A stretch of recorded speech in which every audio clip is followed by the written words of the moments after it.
Diffusion bonding is a technique used to join similar and dissimilar metals created by the Soviet scientist N.F. Kazakov in 1953. It uses solid-state diffusion to join the two solids.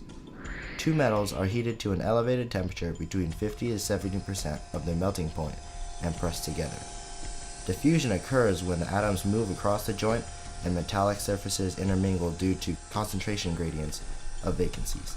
Diffusion bonding normally occurs in a vacuum or in an inert atmosphere, like dry nitrogen, argon, or helium, in order to reduce oxidation between the two surfaces. Currently, diffusion bonding is used in the aerospace industry, specifically for making fuselages and outboard and inboard actuator fittings for an aircraft. During diffusion bonding, there is a mass transport by the movement of atoms through the crystal lattice. The two mechanisms for solid-state diffusion of atoms in a crystal lattice are interstitial mechanisms or vacancies. The vacancy mechanism happens when the atoms can move from one adjacent site to another if there is sufficient energy present for the atoms to overcome a local activation energy barrier, and if there are vacancies present for the atoms to move into. Activation energy of vacancy diffusions is the sum of the energy required to form a vacancy and the energy to move the vacancy. Using the vacancy concentration equation, we can see that the probability of an atom having an adjacent vacancy in which to diffuse is dependent on temperature. As the temperature of the metals increases, the number of vacancies increases, which increases diffusion between the two metals. In diffusion bonding, the samples are heated to 50 to 70% of their melting temperature, which increases the vacancy concentration, thus allowing the two metals to combine and create a uniform weld. Interstitial mechanism involves interstitial atoms like hydrogen, helium, carbon, nitrogen, and oxygen must squeeze through openings between interstitial sites to diffuse through a crystal lattice. The activation energy for the interstitial diffusion is the energy required for these atoms to squeeze through the small openings between the host lattice atom.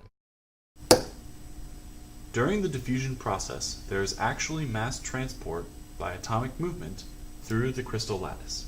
Since the diffusion of atoms is a thermodynamic process, temperature, time, and diffusivity of the material are significant factors. These factors can all be related through Fick's first law, since the supply of materials are near infinite with regard to diffusion distance.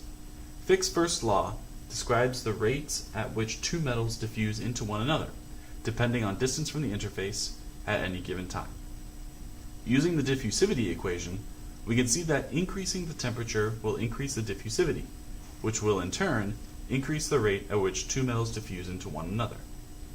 The metals are likely to diffuse into one another because the activation energy for atomic diffusion at the joining interface and grain boundaries is relatively low compared to the diffusion through grains due to a weaker atomic bonding and higher oscillation frequency of the diffusing atom. This enhances the atomic diffusion and thus allows the diffusion bonding of two metal pieces. The Kirkendall effect is the concept that diffusion rates of solutes are different depending on the solvent due to vacancy distribution and magnitude.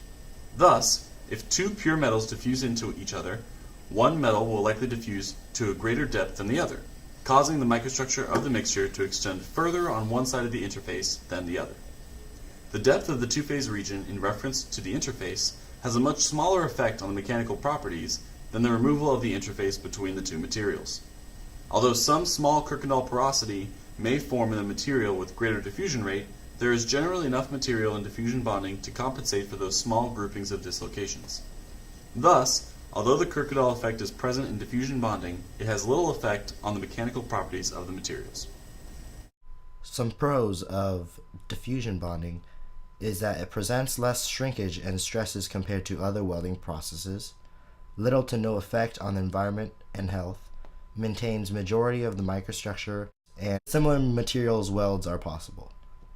Some limitations are that it has a high capital cost, needs great care for a surface preparation, long production times, and requires protective atmosphere or vacuum.